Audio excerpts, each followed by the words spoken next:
Хабарлар урунту жана кызыктуу жаңылыктар мунун бардыгы ала тоо маалымат программасынын ушул сааттагы чыгарылышында саламатсыздарбы? Кутмандуу кечиңиздер менен студияда Чынар Капарова жана Канат Абазбеков. Бүгүнкү чыгарылышта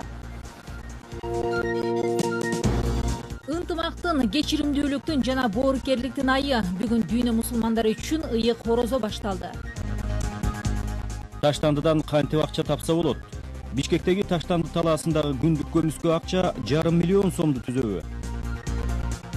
Айылдык айымдарды куттуктайлы. Өкмөт 18-июнду элетте жашап иштеген айымдардын күнү деп белгилөө чечимин кабыл алды. Айылдык аялдардын ролу республикалык конференциянын башкы темасы болду.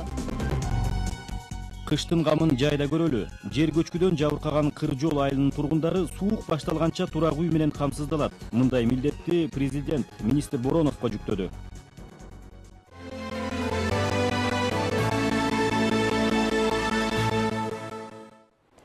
Мусулмандардын ыйык орозо айы башталды. Алдыдагы 30 күн бою орозо туткандар таң аткандан күн батканга чейин нар татпайт.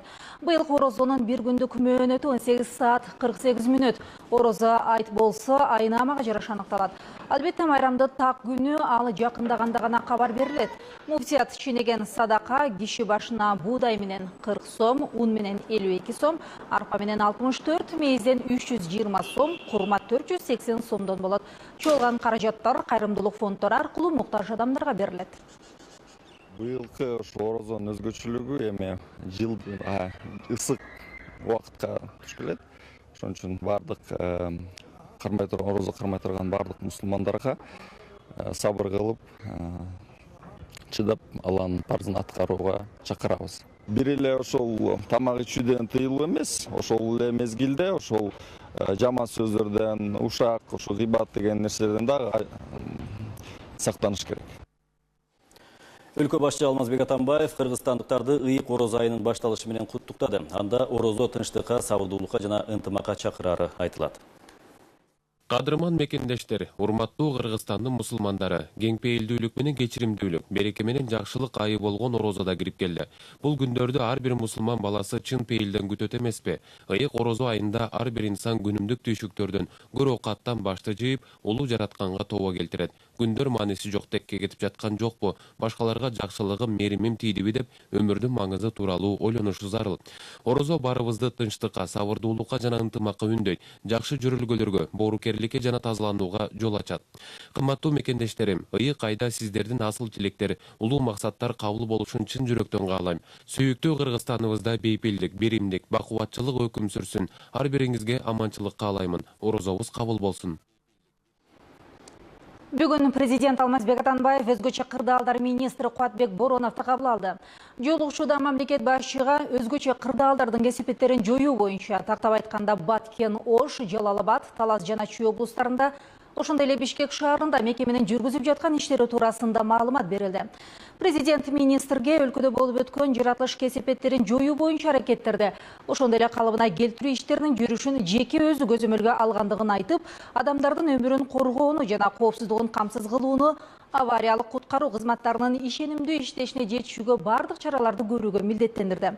Ошол эле учурда өлкө башы жер көчкүнүн кесепетинен үйлөрү талкаланып калган Сузак районундагы Кыржол айылынын жашоочулары суук түшкөнгө чейин жаңы турак жайлар менен камсыз болууга тийиш деп министрге тапшырма берди. Суу самыр жайлоосуна чыккан малдын саны жыл өткөн сайын көбөйүп барат. Бирок ал малдын баары жайлоонун бир тарабын гана жайлап, экинчи тарабы бош калууда. Абалга эмне себеп? Суу самырдагы малчылардын көйгөйү менен кабарчыбыз Өмүрбек Тилебаев жеринен таанышып келди. Суу самыр суусунун үстүнө салынган бул асма көпүрөнүн курулганына 2 күн болду. Ал эми мурдагы көпүрөнү 6-июндагы жааган жамгырдан улам пайда болгон сел алып кеткен. Бул көпүрөдөн адамдар өтсө болот, ал эми мал өткөнгө болбойт. Суунун бул өзүндө көпүрө жоктугунан улам 100 000 гектардан ашуун жайыт жер пайдаланылбай жатат. Суу самыр жайлоосунун эки өйүзүн бириктирген бул эл өтчү көпүрөнү салууга жергиликтүү фермер Ырысбек Учкеев көп аракет жасады. Сел алып кеткен эски көпүрөнүн учурунда бул киши өз каражатына салгандыгын айтат. Жаңы көпүрөнү салуу үчүн райондук акимчилик каражат бөлүп берген. Кечеги 6-7 июнда болгон жаандын немесинен күчтүүлүгүнөн суунун өрөөнү көтөрүлүп 7 күнү ушул көпүрөбүздү суу алып кетти. Эчтеме калган эмес. Мына тростору, мына дорожкалардын баары чачылып жок болгон. Панфилов районунун акими бизге бир 200 000 бөлүп берген. Bir gündün içinde.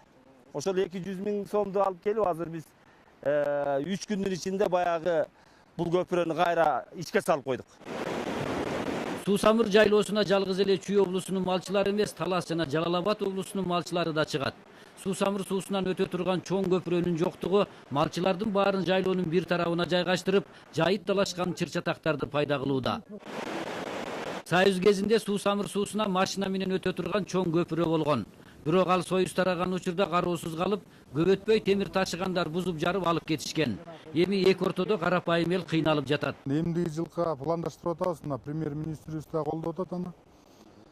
Чоң көпүрө салганга, чоң машиналар өтүп, ушу малчыларга кичине жеңилдик көрсөткөнгө. Жакын арада премьер-министрге да кат жазып туруп баракет кылабыз сурап.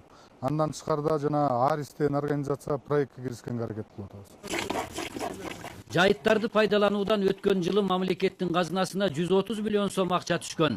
Ошол акчанын 5-6 миллионун сарптаса эле суу самыр суусуна машина менен өтө турган көпүрө салынмак. Өмүрбек Тилебаев, Нуркамил Асанов, Коомдук биринчи канал. Айыл чарбаздык түлүгүн өндүрүүчүлөр Кыргызстандын Евразия экономикалык бирликке кирүүсүн эске алып, сырттан келчү буудайдан кошумча нарк салыгын алып салуу сунушун киргизди. Анткени Кыргызстанда эгини менен өзүн 30% гана камсыз кылат. Ал эми калган бөлүгүн кайра иштетүүчү кыргыз ишканалары Орусия менен Казакстандан ташып келип, ун азыктарын жасайт. Айыл чарбаздык түлүгүн өндүрүүчүлөрдү кооптондурган маселеге Гүлнара Касымбекова токтолот. Былтыр будайдын түшүмү жакшы болбой калган. Буга аба ырайынын кургакчыл болушу себеп болду. Быйыл болсо мунун түшүмү жакшы болорун дыйкандар айтууда. Тагыраак айтканда, болжолдуу түрдө 1 миллион тоннага жакын будай жыйналат. Быйыл дыйкандар будайдын түшүмүнө марчудай. Түшүмдүн мол болушу дыйкандар үчүн албетте жакшы. Бирок аларды кооптондурган дагы бир маселе бар. Айыл чарба азык түлүктөрүн кайра иштетүүчү Виктор Самсоновду атамекендик кайра иштетүүчү ишканалар пайда ала албай калабы деген маселе кооптондурууда. Мы можем Евразиялык экономикалык биримдикке киргенден кийин Казакстандан бажы төлөмү жок арзан ун келе баштайт. Эгер атамекендик өндүрүүчүлөргө жеңилдик берип, сырттан ташып келинүүчү буудайдан кошумча нарк салыгын алып салса, бизге жакшы болмок. Адистердин айтымында Кыргызстанда өскөн буудайдан кесме жасоого болбойт. Ошондуктан Кыргызстандыкы менен Казакстан же Орусиядан сатып келинген дан азык аралаштырылат. Кыргыз дыйкандары буудайды экспорттобойт. Болгон ички рыноктун 30%-ын гана жабат. Калган ун азыктары четтен ташып келинет. Ошондуктан кайра иштетүүчүлөр атаандаштыкка туруштук бере албайбыз деп кошумча нарк салыгын алуу боюнча өкмөткө кайрылышты. Бышып калды уже, Кудай буйруса мына 3 жумадан кийин ачылат. Жеңиш Норозбаев дагы жер иштетип мал жандыгына тоют камдайт. Ал майда жандыктар эле эмес, буда малдар багат. Азырынча этти Бишкектегилерге гана сатууда. Ал эми ЭАЭПтин алкагында мал этин экспорттоого кам көрүүдө. Малым жакшы баа болсо экен, же момунда экспортко чыгарып алды эле ар бир кыргыздын канында болсо керек.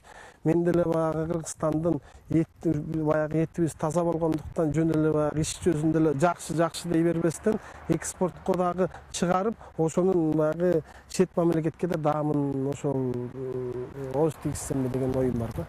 Ишкер мамлекетти карап отурбастан этти экспорттоого кам көрө баштады. Тагыраак айтканда талапка ылайык мал союучу жай салууда. Анысы бүтсө эле өзү баккан мал этин экспорттой баштайт. Гүлнара Касымбекова, Тимур Судгалиев, Коомдук биринчи канал. Өкмөт 18-июнду элеттик аялдардын байрамы катары белгилөөнү сунуштады. Үй бүлөдөгү аялдардын орду зор жана кээде эркектер менен бирдей өз кожолугуна материалдык киреше алып келет. Бул багытта үй бүлө баалуулуктардын түптөөдөгү элеттик айымдардын орду деп аталган 3-чү республикалык форумда айтылды. Жыйынга өлкөдөгү белгилүү айымдар жана облустардан келген активдүү ишкер аялдар келди. Темага Элиза Нурматова токтолот. Үйүндө отуруп жасайт да, ал эми биякка келип албайт, айылда да. Элеттик айымдардын түйшүгү ат көтөргүсү. Ошол эле маалда көп укуктарын коргоодо жардамга муктаж аялдар көп. Өткөн жылы 3000ден ашык аялдарга карата зордук, зомбулук болгон. Мындан сырткары акыркы 5 жылда эле 10.000ден ашык үй бүлө ажырашып, 8.000дей балдар ата-энеси менен чогуу жашоо мүмкүнчүлүгүнөн ажыраган. Биз 2012-жылдан бери айылдар кеңешинин иш кызматы күчүнө кирип атат десем жаңылышпайм. Калкты алдын алуу борбору Ички иштер министрлиги менен жана айыл өкмөтү менен бирдикте иш алып барып атабыз. Форумда экс-президент Роза Отунбаева мамлекеттик кызматтарда жана укук коргоо органдарында иштеген айымдардын санын көбөйтүүнү сунуштады. Анткени алар өз ишине жоопкерчиликтүү мамиле жасоодо эркектерден айырмаланат. 50% болбосо да 30%ке чейин милициядагы аялдарды биз чыгарышыбыз керек. Мына Индиянын премьер-министри Ал жерде ушу зордуктуулуктар болуп тур Индияда. Ошонун баарын көрүп 1 миллиард эл тике туруп каршы чыгып, ошентсе мына азыркы пример болсо Индиядагы полиция 30% аялдар болот деп, ошентип чечкиндүү кадам жасап, ошентип иштеп атат. Биз да ушундай жасашыбыз керек. Мындан ары жыл сайын 18 июнда элеттик айымдардын майрамы белгиленмей болду. Бул тууралуу вице-премьер-министр Дамира Ниязалиева билдирди. Бул дата социалисттик эмгектин баатыры Кызылчачы Зоракан Кайназарованын туулган күнүнөн улам тандалып алынды. Анталыкпаган эмгеги көпчүлүк айымдарга үлгү болот дейт иш чаранын уюштуруучулары. Аялдардын түйшүгү өтө көп болгондуктан алардын ден соолугунун маселеси бүгүн курч турат. Алардын жумушсуздугунун маселеси курч турат. Алардын мынакей керек болсо көбүнчөсү аялдар ушу элет жеринде жөлөк пул гана алып оокат кылууда балдарыначы. Учурда кыргыз аялдары коомдук саясий тармактардын баарында активдүү иш алып барат. Жогорку сотту, башкы прокуратураны, эсептөө палатасын, юстиция жана билим берүү министрликтерин айымдар жетектейт. Мындан сырткары мыйзам чыгаруу бийлигинде да активдүү айымдар көп. Элиза Нурматова, Бактурсун Дүйшөнбеков, Коомдук, 1-канал.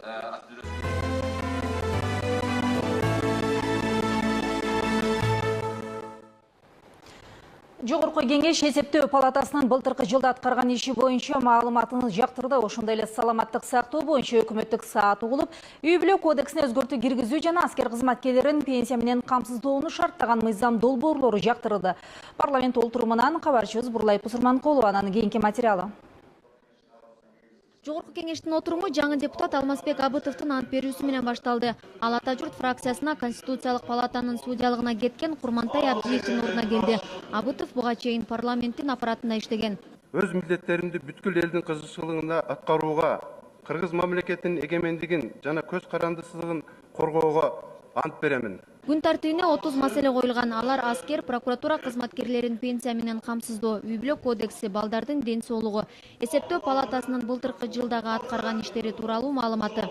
Эсептөө палатасынын төрайымы Элмира Ибраимованын айтуусунда мекеме былтыр 2000ден ашык текшерүү жүргүзүп 1 миллиард 600 миллион сомдук бюджеттик каржы бузууларды аныктаган. Мамлекеттин аныкталган резервтери жана жоготуулары 9 миллиард сомду түзгөн. Бул мурдагы жылга салыштырмалуу 1 миллиард 600 миллион сомго же 22% көп. Отчеттук жылы бузуулардын бардык түрлөрү боюнча 1 миллиард 151,6 миллион сом калыбына келтирилген. Мамлекеттик каражаттардын максатсыз пайдаланылганын таап чыккан мекеменин бюджети 200 миллион сом, бирок кайтарымы абдан жогору. Бул мекеменин ишинин натыйжалуулугун көрсөтөт дейт Ибраимова. Ал биринчи жолу мекемени көз карандысыз аудит иликтегенин белгиледи. Текшерүүнүн жыйынтыгы менен палатанын ишин жакшыртуу боюнча сунуштар берилип, алардын үстүнөн иш жасалып жатат. Счетный палата текшериш керек. Бирок баягы фактор риска менен перепроверка болуп, ошол жерден нарушение, не выявленный нарушение чыгып кала турган болсо, счетный палатанын инспекторлордун жоопкерчилигин да карашыбыз керек. Жаңы бир нуктагы системаны жолго салып кетпесеңер, билбейм дагы кандай аудиторлор келет кийин. Современный аудит деп өзүңүз дагы жакшы билесиз. Дүйнө жүзүндө өндүккөн мамлекеттерде көзөмөлдөгөн мамлекеттик органдар жыл бою аудиторлор менен связьда болот. Бир нерсени жасаардан мурда сурайт. Туура кылып атамбы же туура эмес кылып атамбы деп. Ошол деңгээлге жетишин мен каалайт элем сиздердин дагы. Эл өкүлдөрү эсеп палатасынын отчетун жактырды. Берилген сунуштар токтомго тиркелди. 13-чү маселе. Өкмөттүк саат. Андан кийин депутаттар 2012 жылы башталган ден соолук программасынын аткарылышы тууралуу өкмөттүн маалыматын укту. Саламаттык сактоо министринин айтуусунда программанын алкагында эл аралык уюмдардын каржылоосунда медициналык мекемелер оңдолуп 17 ФАП жана 3 тейлөө жайлар ачылган. Бирок эне жана баланын саламаттыгында маселелер жеңилдей элек. Төраганын айтуусунда парламент жайкы салууга тараганга чейин 4 жолу кезексиз отурумга чогулат. Эртең палата быйылкы жылдын бюджетине өзгөртүү жана кошумча киргизүү боюнча мыйзам долбоорун карайт. Ага премьер-министр баш болгон өкмөт мүчөлөрү катышат. Бурлай Пусурманкулова, Медержан Бейшев, Коомдук, 1-канал. Бүгүн президент Алмазбек Атамбаев Россиянын Санкт-Петербург шаарына иш сапары менен келди. Сапарынын алкагында мамлекет башчысы Санкт-Петербургда өтүүчү эл аралык экономикалык форумга катышат. Ошондой эле президент Россия Федерациясынын президенти Владимир Путин менен жолугушат. Быйыл сентябрдан тартып пенсиянын көлөмү 250 сомдон 500 сомго чейин жогорулашы күтүлүүдө. Тиешелүү токтом долбоору өкмөт жыйынында талкууланды. Социалдык фонддун төрагасы Мухаммедкалый Абулгазиев эркектердин 40 жыл жана аялдардын 35 жылдык эмгек мөөнөтү бар жарандардын пенсиясын 500 сомго жогорулатуу сунушун киргизди. Андай атуулардын саны 215 миңден ашат. Бул үчүн 430 миллион сом кошумча каражат керектелет. Ошондой эле 9 миңден ашуун биринчи топтогу майыптардын пенсиясына 500 сом кошулат. Ал үчүн 18 миллион талап кылынат. Ал эми калган пенсионерлерге 250 сомдон кошулат. Өкмөт өкүлдөрү токтом долбоорун жактырды. Бир гана каржы министрлиги каршылыгын билдирди. Социалдык фонд өзүнүн ички ресурстарын баарын эсептеп чыкты. Мен ойлойм, бул ушул бүгүнкү өкмөттүн дагы мындай жагымдуу иштеринин бири да, анткени ушул пенсияны биз сентябрдан баштап көтөрө алабыз, жана чектөөлөрдү алып салып атабыз. Сентябрда кайра эсептөөлөрдүн жыйынтыгы боюнча пенсиянын орточо өлчөмү 4818 сом болот, 17 сом болот.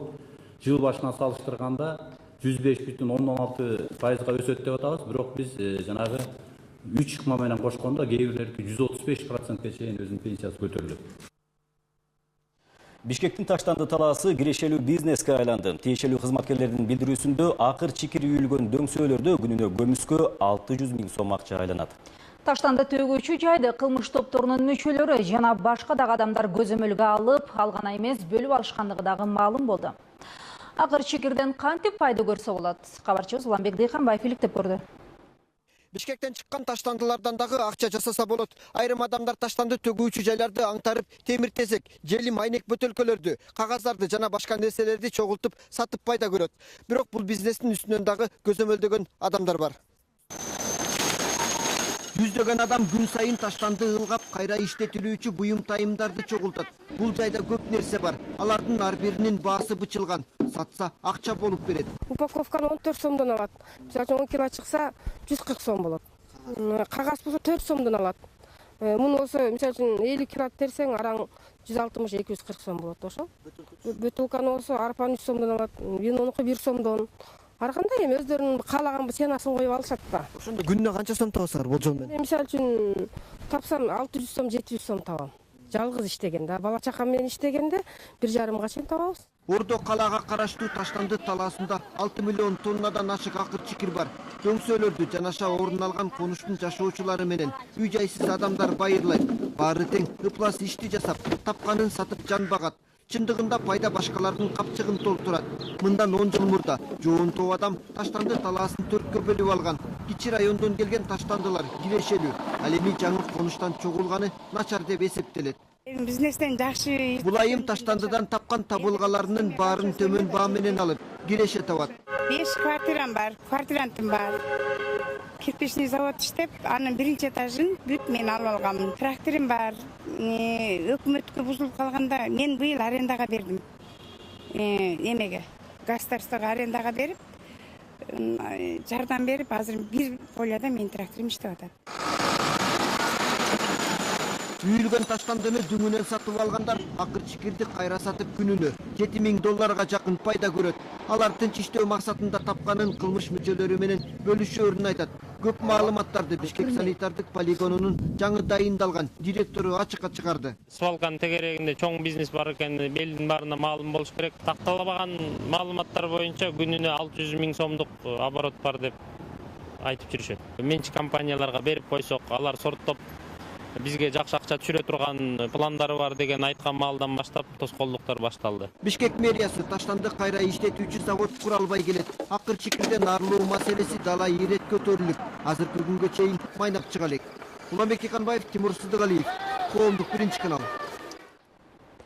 Өлкөнүн түштүк аймагында дан эгиндерин жыйноо өнөктүгү башталды. Бул мезгилде ошондой эле балдардын эс алуу убагы дагы уланып жаткан кез. Мына ушул темаларга Ош студиясы кеңири токтолот. Саламатсыз Бактилек. Рахмат Чынар, саламатсыздарбы? Окуучулар жайкы эс алууга чыгуу менен убактыларын текке кетирбегенге далалаттанууда. Ош шаарында аркыл багыттагы иримдер ачылып, айрыкча Курчак театрын жандандырууга салым кошууга кызыккан окуучулар көп. Эс алуу маалын пайдалуу жана көңүлдүү өткөрүп жаткан окуучулар туурасында кезектеги материал. Жайкы эс алуу башталары менен окуучулар түрдүү иримдерге жазылды. Көптөр тандаган 8 иримдин ичинен курчак ойнотуунун сырларын үйрөтө турганына да жазылгандар арбын. Окуучулар колго курчак жасаганды үйрөнүп, эмитен эле балдар бакчаларында сахналаштырылган оюндарды тартуулай башташты.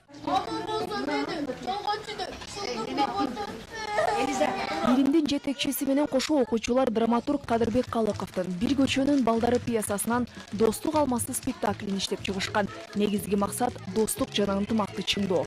Балдарды урушпаганга, жакшы тарбиялаганга, мисалы үчүн табиятыбызга керектүү бул көчөттөрдү, кычкылтектерди бөлүп чыгаруу үчүн ошо бизге керектүү нерселердин баарын үндөдүк деп ойлойбуз да. Мага короздун күкүрүк дегени жакты.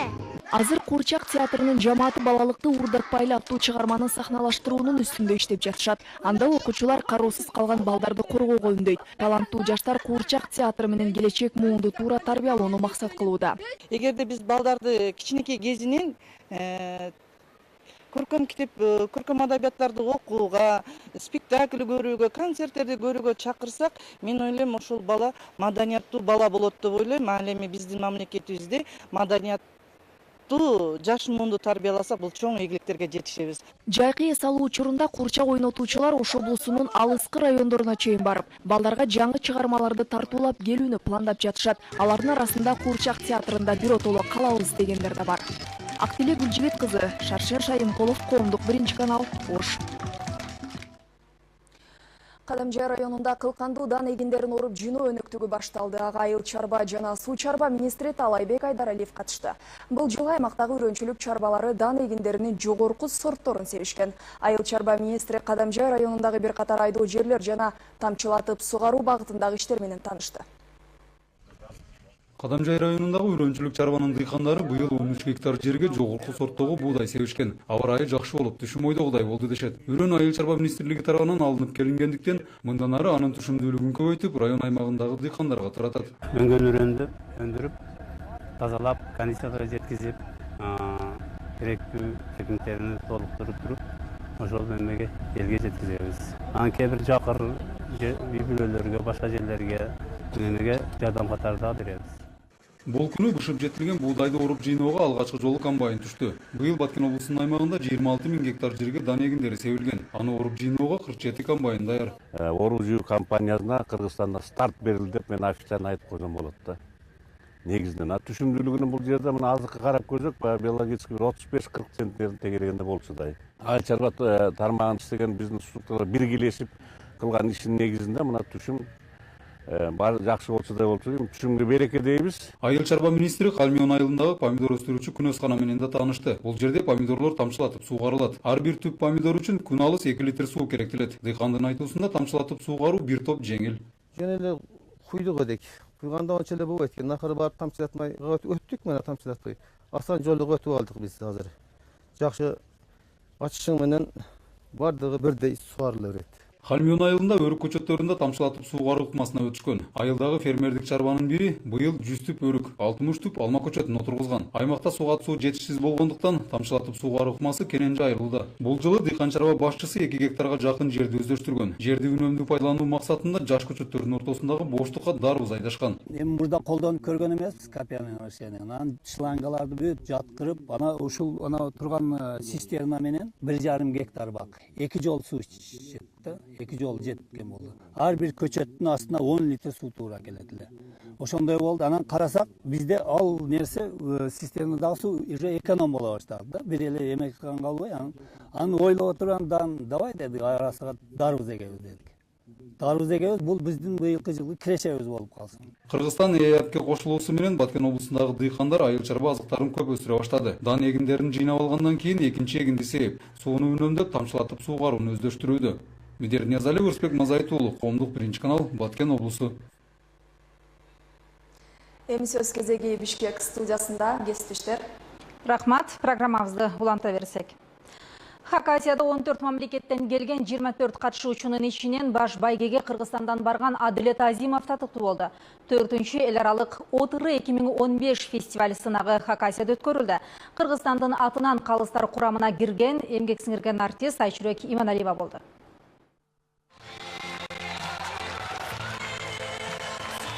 Ассаламу алейкум, Хакасия. Всем большой вам поклон. Адилет Азимов бул сынакта гран-при түгүл 2 же 3 орунга да татыбайм го деп ойлогондугун айтат. Анткени сынакта этно жанрына басым болгон. Бирок кыргыздын жигитинин аткаргандыгы калыстардын жүрөгүнөн орун алып, вокалдык даярдыгына баа берилди. Алың ел барған жоқ қочынай келсе, қарылар балдарынан нубай көрісі, өлбәстік бір аталы болғансон, өмірдің көрдін көшіп бұлай берісе. Отурунда бир мамлекеттен 2 катышуучуга орун берилбейт. Ага карабастан жаңы таанылып келе жаткан Асман тобу дагы эл аралык сынакка биринчи жолу катышып, калыстардын чечими менен 2 орунга татыды. Мы очень рады побывать у вас в таком международном конкурсе. Отуру сынагы Хакасияда ар бир 3 жылда өтүп турат. Мунусунда 20дан ашык ырчылар Сербия, Түркия, Кытай, Монголиядан, Казакстан, Армения, Башкортостан, Таджикистан, Крым, Бурятия, Тувадан жана Алтайдан катышты. Этно-поп, этно-рок, этно-джаз. Эң негизгиси бул конкурстун башка конкурстардан айырмасы бул ошол өзүңдүн элиңдин музыкасын, обондорун, кайрыктарын дүйнө жүзүнө даңазалоо болду. Гран-принин ээси Адилет Азимовго 150 000 рубль белек катары тапшырылды. Ал эми экинчиликти алган Асман тобу 25 000 рубль алды. Ширина Санакунова, Бекназар Шерманбетов, Коомдук 1-канал. Сиздер күндүн негизгиделген жаңылыктар менен тааныштыңыздар. Ушул жана башка кабарлар биздин сайтка да жайгаштырылды. КТРК Чекит KG сайты аркылуу биздин программаларды онлайн түрүндө дагы көрө аласыздар. Акыркы кабарлар, урунтуу жана кызыктуу окуялар КТРК Чекит KG сайтында.